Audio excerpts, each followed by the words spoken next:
जय हिंद दोस्तों, रक्षित खन्ना के इस चैनल में आपका स्वागत है। दोस्तों, आज के इस वीडियो में मैं आपको 5 महत्वपूर्ण जानकारियां दूंगा, जैसा कि आप पीछे बोर्ड पर देख रहे हैं। और इसी के अनुसार कुछ कैलकुलेशन है, कुछ लेटर है, मैसेज है, वो भी मैं आपको साइड में दिखाऊंगा, वो भी आप चेक करेगा।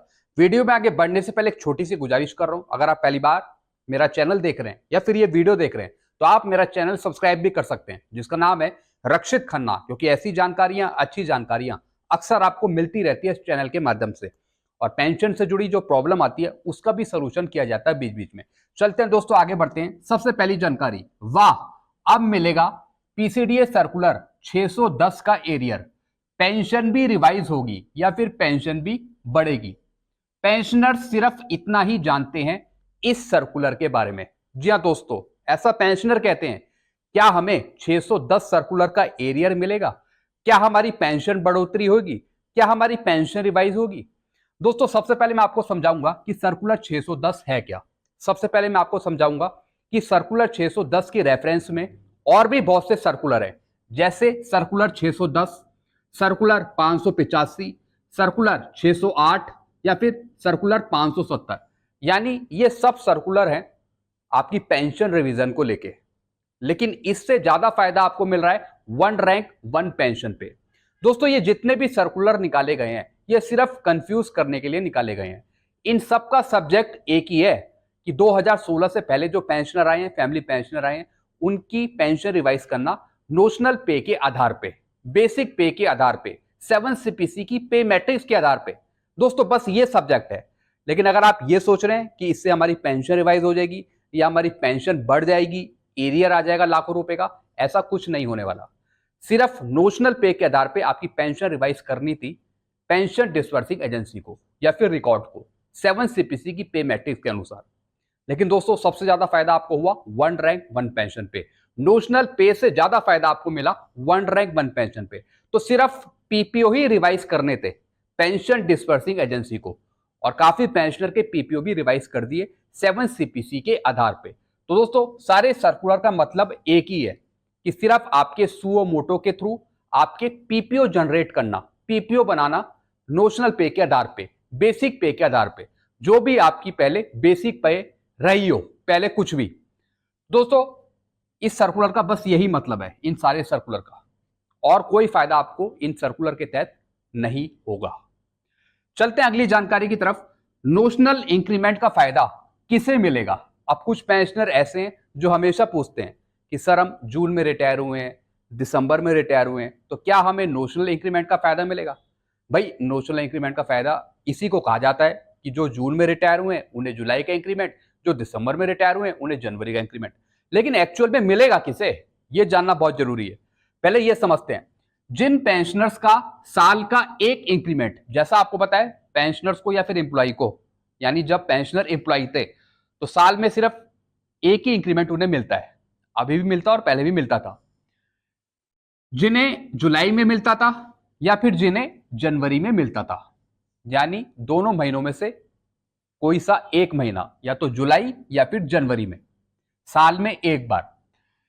अब दोस्तों, इसका मैं आपको एक एग्जांपल समझाऊंगा और आप समझ जाओगे कि आपको मिलेगा या नहीं मिलेगा नोशनल इंक्रीमेंट। अगर भारत सरकार फैसला कर देती है कि हर एक पेंशनर को नोशनल इंक्रीमेंट दिया जाए, अगर फैसला आ जाता है तो क्या आपको मिलेगा? दोस्तों, एक मैं आपको एग्जांपल दिखा रहा हूं। जैसे कोई नायक है, रिटायर हुए ये 31/12/2018 को, 31/12/2018 में रिटायर हो गए। दोस्तों, इनका जो इंक्रीमेंट ड्यू था वो था जुलाई में हर साल। दोस्तों, ये तो रिटायर हो गए दिसंबर 2018 में, यानी जुलाई 2019 में अगर ये होते सर्विस में तब इनको जुलाई 2019 का इंक्रीमेंट मिल जाता। अब चूंकि ये रिटायर हो गए दिसंबर 2018 में, यानी जुलाई 2018 का इनको इंक्रीमेंट मिल गया, इस वजह से इनको अगले साल का इंक्रीमेंट नहीं मिलेगा। बिल्कुल दोस्तों, और ये उससे पहले रिटायर हो भी गए हैं। अगर इनका इंक्रीमेंट ड्यू होता जनवरी में तो दोस्तों इनको फिर जनवरी 2019 का इंक्रीमेंट मिलता। जी हां दोस्तों, फिर इनको जनवरी 2019 का इंक्रीमेंट मिलता, यानी जो भी आपका इंक्रीमेंट ड्यू है वो उसी पीरियड में मिलेगा, चाहे तो जुलाई में या फिर जनवरी में। तो आपको यह बात याद रखनी होगी। बाकी देखेंगे कि डीओपीटी क्या ऑर्डर निकालता है, किन पेंशनर को इसका फायदा देता है, कब तक के पेंशनर्स जो आए हैं उनको फायदा देता है। इस तरीके से दोस्तों ये इंक्रीमेंट मिलता है। फिलहाल इन्हें नहीं मिलेगा क्योंकि ये 31/12/2018 में रिटायर हुए थे और इनका ड्यू था जुलाई में। जुलाई का इनको पहले ही मिल गया, यानी जब ये सर्विस में थे। चलते हैं अगली जानकारी की तरफ। एक साल के अंतर्गत जितने पेंशनर स्पर्श पर माइग्रेशन हुए हैं और उन्हें एरियर नहीं मिला है, उन्हें एनपीसी देने की जरूरत है। जी हाँ दोस्तों, पिछले एक साल में जितने भी पेंशनर्स स्पर्श पे आ गए हैं बैंक से, सीपीपीसी से निकलकर, उन सबको देना था यहाँ पे नॉट पे सर्टिफिकेट। यानी बैंक ने और सीपीपीसी ने आपको कुछ एरियर दे दिया था, यानी आधी अधूरी कहानी छोड़कर यहाँ पे आपको स्पर्श पे डाल दिया गया।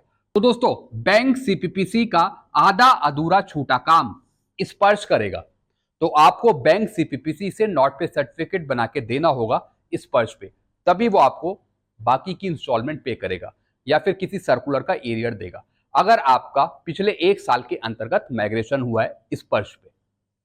नहीं तो आपको पेमेंट नहीं मिलेगा स्पर्श के थ्रू। चलते हैं अगली जानकारी की तरफ। एंट्री लेवल पे 2006 से पहले आए रिटायर हुए पेंशनर्स के लिए नहीं है। जी हाँ दोस्तों, एक बार आप सही से समझ लीजिए, जो पेंशनर्स 2006 से पहले रिटायर हो चुके हैं उनके लिए एंट्री लेवल पे का एरियर नहीं है। उनके लिए एंट्री लेवल पे का एरियर बिल्कुल भी नहीं है जो 2006 से पहले रिटायर हुए हैं।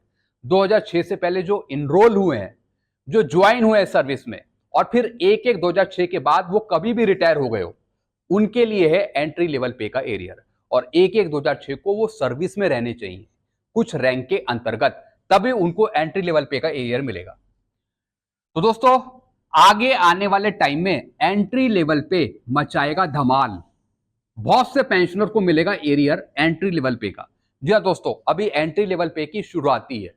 कुछ पेंशनर को एंट्री लेवल पे का एरियर मिल रहा है, लेकिन धीरे धीरे आगे आने वाले टाइम में रिकॉर्ड इस पे बहुत ही जबरदस्त कार्रवाई करेगा और इसमें बहुत सारे पेंशनर्स को एंट्री लेवल पे का एरियर मिलेगा। यानी जो 2006 से पहले इनरोल थे, 1/1/2006 को वो सर्विस में थे और 2006 के बाद वो कभी भी रिटायर हो गए, तो उनको मिलेगा ये एरियर एंट्री लेवल पे का।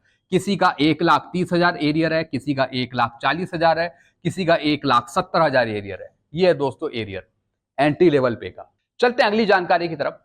50% डीए या फिर डीआर मर्ज पर एक कैलकुलेशन। जी हाँ दोस्तों, जब आपका डीए डीआर 50% मर्ज हो जाता है, हम ऐसी गुजारिश करते हैं कि आपका मर्ज हो जाए डीए डीआर 50%, आपकी कुछ पेंशन बढ़ जाए, हम एक ऐसी उम्मीद लगाते हैं। जस्ट फॉर एग्जांपल, काफी पेंशनर्स पूछ भी रहे थे कि अगर हमारा डीए डीआर मर्ज हो जाए तो सर आप एक एग्जांपल देके बताइए कि किस तरीके से हमारी पेंशन बढ़ेगी। तो दोस्तों उसी पे मैं आपको बता रहा हूं एक रैंक का एग्जांपल देके। दोस्तों जैसा आपको पता है, एक नायक पेंशन ले रहा है 20,107 बेसिक पेंशन।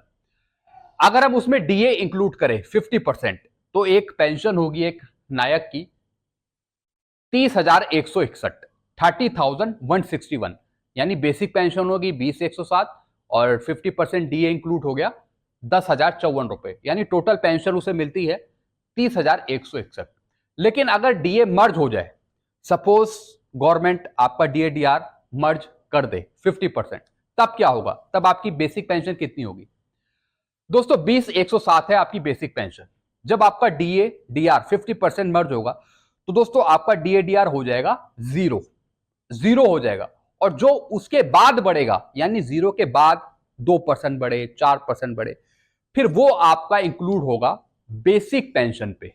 जी हाँ दोस्तों, तब आपकी नई बेसिक पेंशन बनेगी। जैसे दोस्तों पहले थी आपकी 20,107, 50% हमने इसका कर दिया 10,054 रुपए, यानी टोटल पेंशन हमने निकाल ली 30,161। और मान लेते हैं अगर आपका डीए टीआर 50% मर्ज हो जाता है और उसके बाद आपका बढ़ाया जाता है, यानी फिर 6 महीने बाद बढ़ाया जाता है वो 4%, तो दोस्तों 4% इसमें इंक्लूड होगा 30,161 में। यानी 30,161 का आप करेंगे 4%, तो कितना आएगा? 1,207 रुपए। तो दोनों मिला के टोटल एक नई बेसिक पेंशन आपकी बन जाएगी 31,368। यानी जो आपका 4% बढ़ेगा वो भी उसमें इंक्लूड होगा। तो इस तरीके से डीएडीआर आपका मर्ज हो सकता है। दोस्तों जैसा आपको पता है, अभी फरवरी और मार्च के कंज्यूमर प्राइस इंडेक्स के आंकड़े भी नहीं आए हैं, तो बहुत सी उम्मीद पेंशनर्स लगाए बैठे हैं कि क्या पता जुलाई 2024 से आपका DADR 50% मर्ज हो जाए, उसके बेस पर आपको नई बेसिक पेंशन मिल जाए। दोस्तों ये सब गवर्नमेंट की पॉलिसी पे डिपेंड रहेगा, गवर्नमेंट की पॉलिसी क्या कहती है इस पे। और हम तो यही चाहते हैं कि आपका DADR मर्ज हो, कुछ आपकी बढ़ोतरी हो जाए।